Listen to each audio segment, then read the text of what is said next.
C'est un vœu très ancien, qui est inscrit d'ailleurs dans le premier statut du parti politique, Tammany Willatila.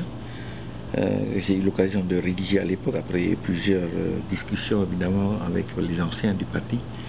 Et il nous est apparu qu'il n'y avait pas d'autre issue pour faire valoir notre droit à la pleine souveraineté de notre pays, puisque nous avions conscience à l'époque qu'il n'y avait que deux façons de faire valoir cette souveraineté. Soit la voie royale, c'est celle qu'a utilisée la plupart des pays qui ont accédé aujourd'hui à leur pleine souveraineté, c'est-à-dire l'affrontement ouvert, la guerre, les souffrances, tout ça, soit la voie de la raison, et c'est cette voie de la raison qui a primé, puisqu'elle a été prônée par le président du parti, donc Oscar Temaru, déjà dès le départ. Donc on n'a jamais opté pour une quelconque violence. En revanche, nous nous sommes dit, il y a un droit international, ce droit a été dicté par l'Organisation des Nations Unies, à laquelle appartient d'ailleurs et soutient d'ailleurs la France, puisque la France est également signataire de toutes les résolutions qui ont été adoptées au niveau de l'ONU. Oui, je voudrais simplement rappeler qu'à l'époque où on parlait d'autonomie, et non pas de souveraineté, donc à l'époque de Powana Opa, de Francis Sanford, de John Terki, déjà l'opposition d'aujourd'hui, en l'occurrence le Tahoe, mettait des croix, des os avec une tête de mort sur les affiches pour dissuader les gens d'aller vers l'autonomie. Et nous savons que depuis, ils sont devenus les plus grands défenseurs de l'autonomie. Bon, c'est vrai qu'ils ont changé un petit peu le nom autonomie interne, mais sur le fond, j'avais déjà eu l'occasion de dire à M. Floss, d'ailleurs à l'Assemblée territoriale, ce qu'il entendait par le terme autonomie. Parce que moi, un bon élève que j'ai été, je n'ai pas trouvé mieux que d'aller consulter le Larousse pour connaître la racine du mot autonomie. Ça se décline en deux termes, auto, à soi-même, nomos, loi. L'autonomie, c'est-à-dire c'est la capacité pour quelqu'un, pour un pays, pour une communauté humaine, de décréter ses propres lois. J'avais dit à Gaston Floss à l'époque, puisque si c'est bien ça ton autonomie, j'approuve pleinement, je t'applaudis et je te propose donc de voter de suite à la première loi autonome selon le sens du dictionnaire Larousse. Évidemment, il a éclaté de rire en ridiculisant évidemment ce que je venais de lui dire, en disant pas cette autonomie-là. Pas cette autonomie-là. J'ai répondu que le Larousse, donc il faut le foutre à la poubelle, parce que apparemment Larousse ne sait pas de quoi il parle.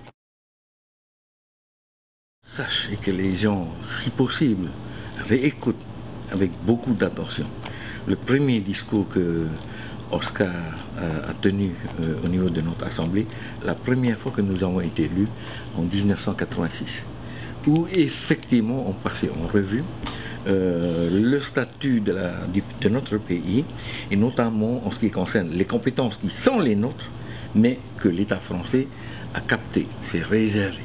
Donc ce sont les compétences du pays que l'État contrôle pleinement, à savoir contrôle l'immigration, contrôle les enjeux, monnaie, trésor, crédit, change, relations financières, etc., etc., etc. Toutes choses qui, il faut le dire et insister là-dessus, ce ne sont ni plus ni moins que de leviers économiques, de commande de l'économie générale du pays. Pour gouverner un pays, c'est comme piloter un bateau, piloter un avion. Il y a des leviers. Ce sont des leviers qui te permettent aux pilotes, c'est-à-dire au gouvernement, parce que c'est le gouvernement qui est censé piloter. Donc notre pays est censé piloter pour éviter les obstacles, choisir la bonne destination, voir les moyens et les économies à réaliser, voir les points d'intérêt qui vont rapporter des plus-values au pays, par exemple, par rapport à d'autres points de chute qui sont à déconseiller. Donc tout ça, jusqu'à aujourd'hui, il y a beaucoup de ces leviers économiques qui ne sont pas à notre portée, qui ne sont pas à notre disposition. Malgré l'étiquette qu'on nous a mise de gouvernement, de ministre, de président du pays, et surtout, cela n'empêche pas que nous sommes des incompétents dans certains domaines, dont en particulier ceux que je viens de citer là. Or, ce sont des domaines primordiaux. Il n'y a aucun pays au monde qui peut se permettre de gouverner sans ces compétences-là. Je dénie à la France de me prouver le contraire. Et c'est la raison pour laquelle, donc, dans ce fameux discours de 86, notre président Oscar Temaru, en tahitien, avait déjà prédit l'échec du système actuel. C'est un système ni plus ni moins colonial. Autrement dit, pour donner une image simple, c'est comme si on avait mis une corde au cou, okay? C'est comme on attache un cheval ou un animal. La corde au cou elle a une certaine longueur, on t'autorise à tourner, à trouver ta pitance dans le cercle, délimité évidemment par la longueur de cette chaîne qu'on appelle des compétences, de l'incompétence, parce qu'au-delà, il te faut absolument avoir l'autorisation de Paris. Et c'est effectivement ce qui se passe en termes de relations extérieures, relations commerciales avec les pays étrangers par exemple. Dans la mesure où actuellement il y a l'État, système dominant, puisque c'est l'État qui décrète, c'est l'État qui fait des lois, c'est pas nous qui faisons des lois. On fait ce qu'on appelle chez nous des lois de pays, ce n'est ni plus ni moins que des règlements administratifs. Hein. Absolument pas des lois. La preuve, c'est qu'on ne peut pas prendre une disposition qui va à l'encontre des lois qui ont été votées à Paris. Ça, c'est vraiment des lois. Tandis que les dispositions qu'on prend chez nous sont des mesures à caractère administratif. On ne peut pas aller à l'encontre des lois. Donc ça prouve que l'État français est pleinement compétent. Donc il a une position de dominant et nous avons une position de dominé. L'État dégrade.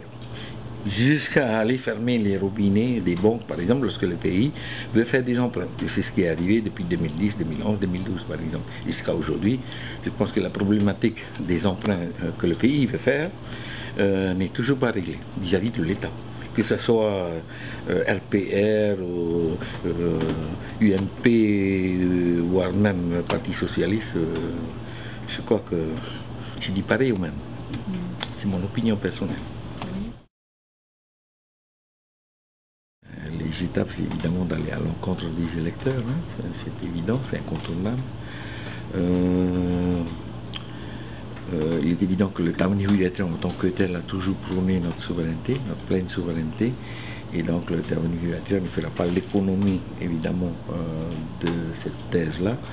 Bien sûr, le Tammany Hüyatien, avec l'expérience qu'il a eue au niveau de la gouvernance du pays, sera à même également d'expliciter aux gens donc les difficultés auxquelles nous sommes confrontés et que nous essayons tant bien que mal évidemment de faire face.